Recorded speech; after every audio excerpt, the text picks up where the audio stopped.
গণেশ ঠাকুর লিখতে খুব ভালোবাসে, কোটি কোটি যুগ ধরে যদি লেখো এ গণেশ, তবুও বধুর রূপের হয় না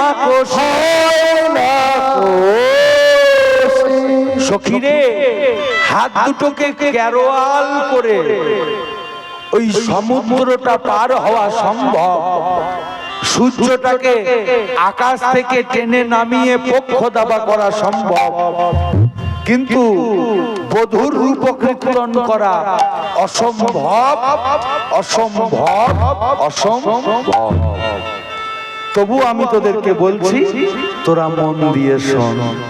ও মুখমণ্ডল জিতি শারদ সুধাকর, ও মুখমণ্ডল জিতি শারদ সুধাকর, ও মুখমণ্ডল জিতি শারদ সুধাকর, ও মুখমণ্ডল জিতি শারদ সুধাকর, তনুরুচি তরুণ তনুরুচি তরুণ তনুরুচি তনুরুচি তরুণতম তনুরুচি তরুণতম। এই শোন, এই দেখ আমার বধূর ওমা রূপের কথা বলতে গিয়ে রাধারানী প্রথমেই ভুল বললেন। বলে বাবা রাধারানী ভুল বললো? আপনারাই বিচার করুন, আমি কেন বলবো? রাধারানী বলছেন ও মুখমণ্ডল জিতি শারদ সুধাকর, এমন ভাবে বলছেন ও মুখমণ্ডল জিতি, যেন দেখে মনে হচ্ছে কি, যেন দেখে মনে হচ্ছে কৃষ্ণ রাধার সামনেই দাঁড়িয়ে আছে, কিন্তু তা তো নেই। রূপ দেখেছেন কোথায়? রূপ দেখেছেন যমুনার তীরে।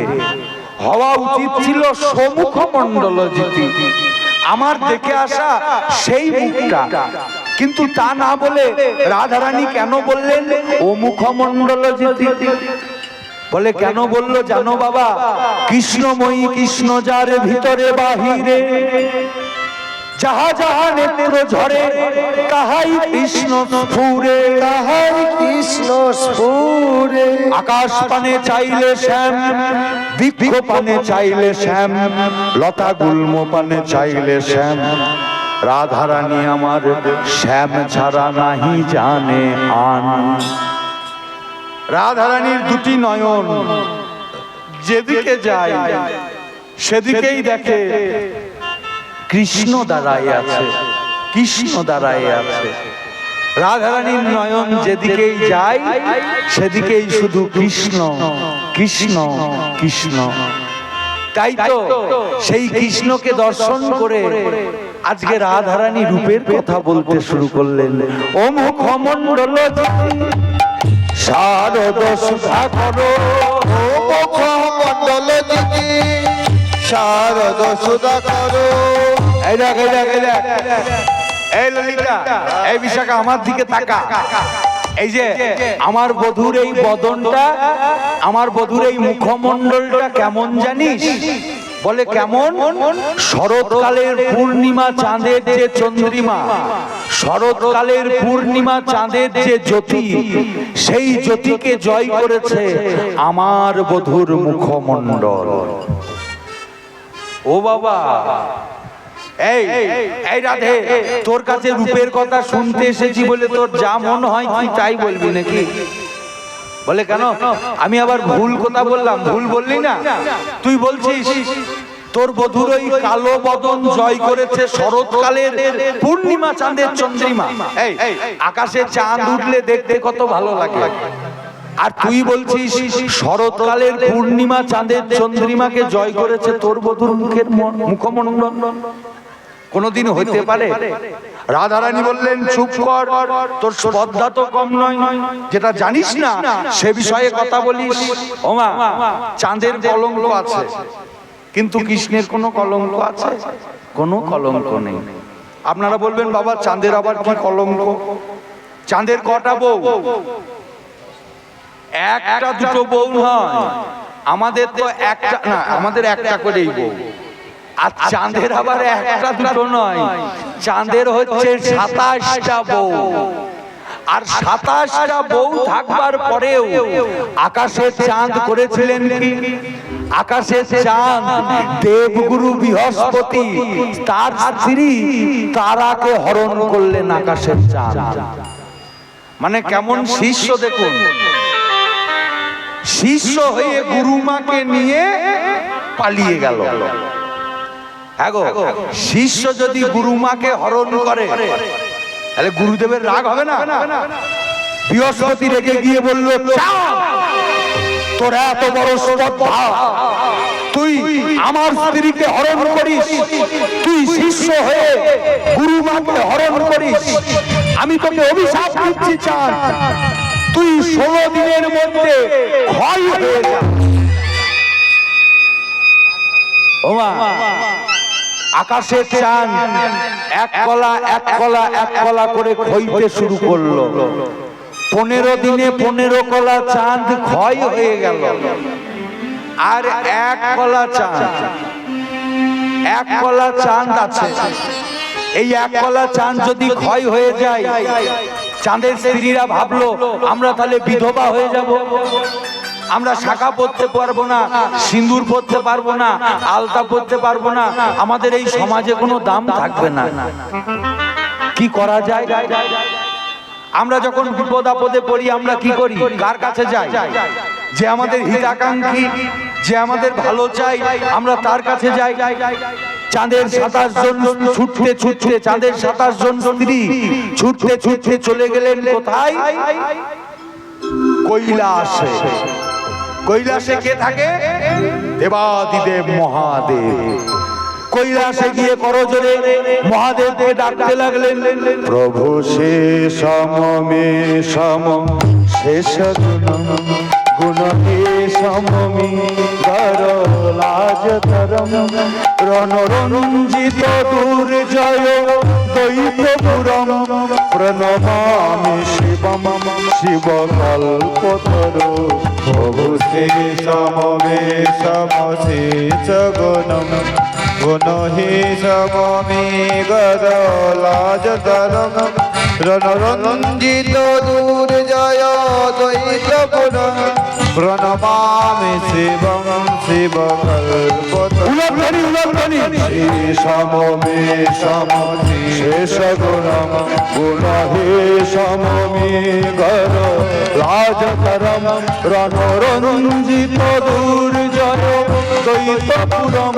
প্রণমামি শিবম শিব কল্পতরু শেষম মে সম শেষ গুণম গুণ হি সমমি গর লাজ ধরম রণরঞ্জিত দুর্জয় দৈত্যপুরম প্রণমামি শিবম শিব কল্পতরু। ওম নমঃ শিবায়, ওম নমঃ শিবায়, ওম নমঃ শিবায়, ওম নমঃ শিবায়। দেবাদিদেব মহাদেব কি জয়, দেবাদিদেব মহাদেব কি দেবাদিদেব মহাদেব কি জয়। মহাদেবের মতো এমন দেবতা আপনারা একটাও খুঁজে পাবেন না। 3 জন শ্রেষ্ঠ দেবতা, ব্রহ্মা বিষ্ণু মহেশ্বর। এই 3 জনের মধ্যে শ্রেষ্ঠ, ওমা 3 জন শ্রেষ্ঠ দেবতার মধ্যে একজন দেবাদিদেব মহাদেব। তা আপনারা কোনদিন দেখেছেন মহাদেব একটা ভালো পাটের ধুতি পরে, একটা ভালো দামি পাঞ্জাবি পরে মা দুর্গাকে পাশে নিয়ে ছবি তুলে ফেসবুকে দিয়েছে? কোনদিন দেখেছেন? বলে না, আমরা কোনদিন দেখিনি। কি পরে থাকে মহাদেব? মহাদেব অঙ্গে কি পরে থাকে? বাঘের ছাল। আর ওই বাঘের ছালটা কি দিয়ে বেঁধে রাখে? কিছু দিয়ে না বেঁধে রাখলে তো খুলে পালাবে। হ্যাঁ, সাপ দিয়ে বেঁধে রাখে। তা ওই সাপ দিয়ে সেই দিন কি ঘটনা ঘটেছে দেখুন। মহাদেব বিয়ে করতে গিয়েছে শ্বশুর বাড়ি, সকালবেলা থেকে বুঝলেন একবারে ছায় ভস্য গায়ে মেখে একবারে ত্রিশূল হাতে নিয়ে ষাঁড়ের উপরে চড়ে একবারে গাঁজাতে টান মেরে চোখ মুখ লাল করে মহাদেব চললেন কোথায়? ত্রিশূল হাতে নাচে ভোলা নাথ গো, ত্রিশূল হাতে নাচে ভোলা ভোলানাথ গো, ত্রিশূল হাতে নাচে ভোলানাথ। হরি হরি ত্রিশূল হাতে নাচে ভোলা নাথ গো, ত্রিশূল হাতে নাচে ভোলা।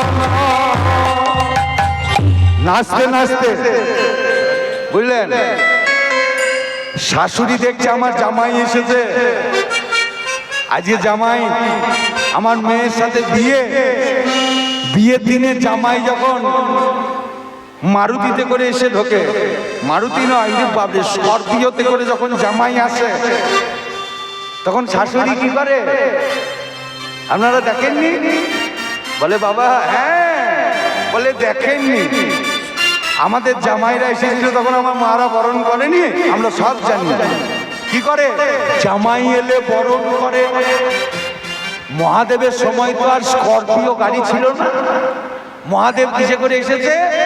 ওই নন্দীর কাঁধে চেপে, ষাঁড়ের কাঁধে চেপে, ষাঁড়ের কাঁধে চেপে মহাদেব একবারে জটা খুলে দিয়ে জটা নাচাতে নাচাতে এসে বম বম বম বম করতে করতে এসে দাঁড়িয়েছে। আর শাশুড়ি করেছে কি একটা বড় করে বরণ ডালা সাজিয়েছে, আর ওই বরণ ডালাতে ঈশমূল বলে এক ধরনের মূল ছিল।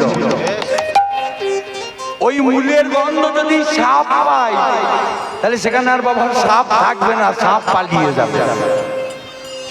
এইবার শাশুড়ি মা করেছে কি, শাশুড়ি মা ওই বরণ ডালা নিয়ে যেই না শিবের সামনে এসে চার হাত ঘুরিয়েছে,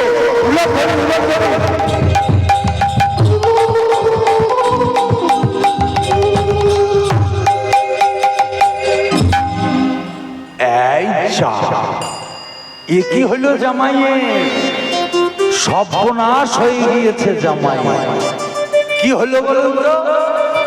ওই ঈশমূলের গন্ধ পেয়ে যত সাপ ছিল, ওই গলার সাপ, হাতের সাপ, কোমরে যে বেলটা ছিল আর কি সাপ, সেই কোমরের সাপ সব সনসন সনসন করে পালিয়েছে। আর যেই না সাপগুলো পালিয়েছে, মহাদেব একবারে বাঘ ছাল খুলে সবার সামনে উলঙ্গ হয়ে গিয়েছে। সেই জন্য একটা গান বেরিয়েছিল না, ও মেনকা মেনকা মাথায় দিল থমকা, ও মেনকা মেনকা মাথায় দিল থমকা, ও মেনকা মেনকা মাথায় দিল থমকা, ও মেনকা মাথায় দিল ঘোমটা। বেছে বেছে করি জামাই, বেছে বেছে করি জামাই, বেছে বেছে করি জামাই, বেছে বেছে করি জামাই। চিরকালের ন্যাং কালো ন্যাং কালো ন্যাংটা মেনকা মাথায় দিল ঘোমটা, বলে ও মেনকা মাথায় দিল ঘোমটা। ওমা মহাদেবের মতো এমন দেবতা আপনারা পাবেন? মহাদেব কোথায় থাকে? কৈলাসে থাকে। আর কৈলাসে চাঁদের 27 জন স্ত্রী দিয়ে চিৎকার করে মহাদেবের নামে জয়ধ্বনি দিল। দেবাদিদেব মহাদেব কি জয়, দেবাদিদেব মহাদেব কি জয়, দেবাদিদেব মহাদেব কি জয়। চিৎকার করে বলল মহাদেব কে, কার এত বড় স্পর্ধা, অসময়ে আমার ধ্যান ভাঙিয়ে দেয়। চাঁদের 27 জন স্ত্রী ছুটতে ছুটতে এসে বলল, ও গো জামাই বাবু, জামাই আমরা এসেছি এসেছি আপনার কাছে।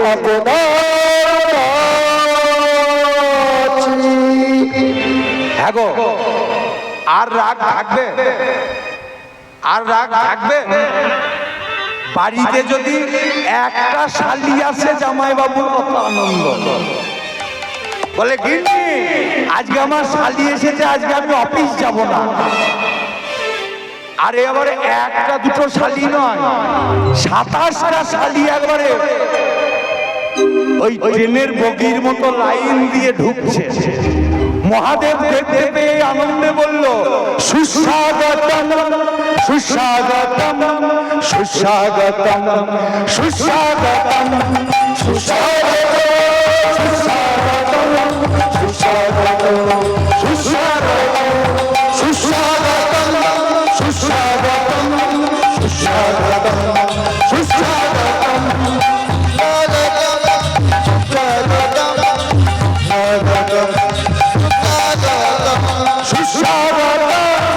সুস্বাগতম সুস্বাগতম সুস্বাগতম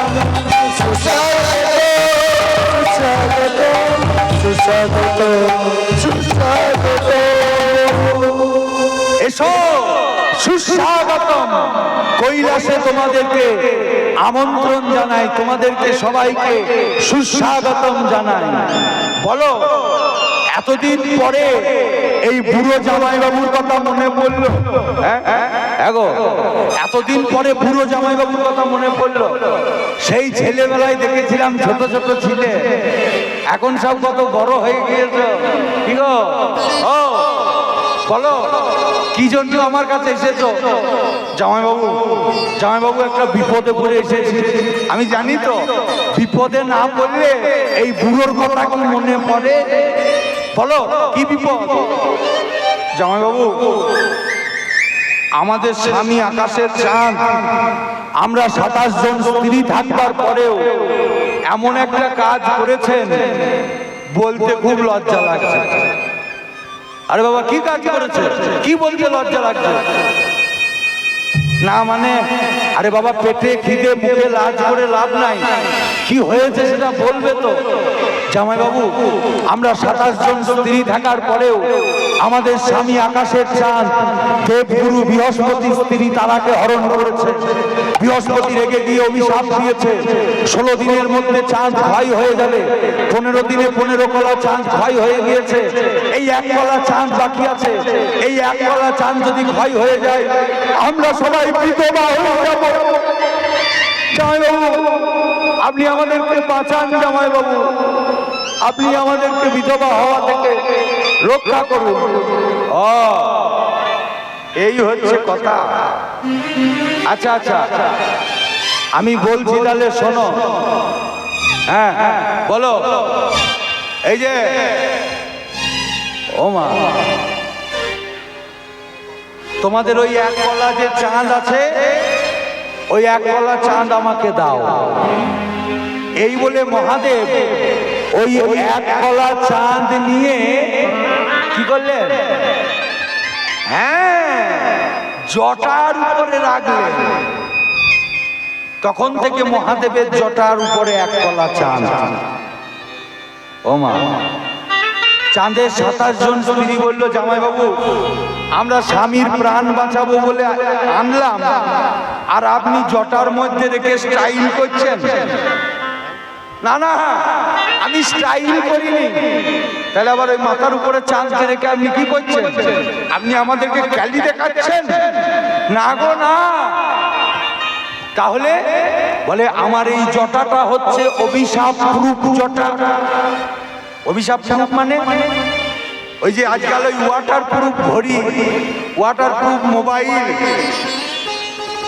মানে ওয়াটার প্রুফ মানে জল ঢুকে ক্ষতি করবে না। আর আমার এই জটাটা হচ্ছে অভিশাপ প্রুফ, মানে অভিশাপ ঢুকে কোনো ক্ষতি হবে না। তাই আমি বলি, শোনো, আমার এই জটাতে থাকলে তোমাদের চাঁদ ক্ষয় হবে না, তোমাদের স্বামী ক্ষয় হবে না।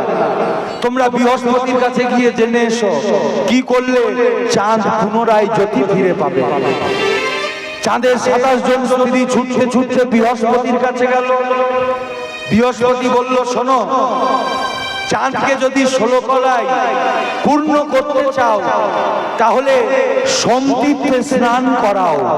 সোমতীর্থে স্নান করাতে পারলে চাঁদ পুনরায় 16 কলায় পূর্ণ হয়ে আকাশে উদিত হবে।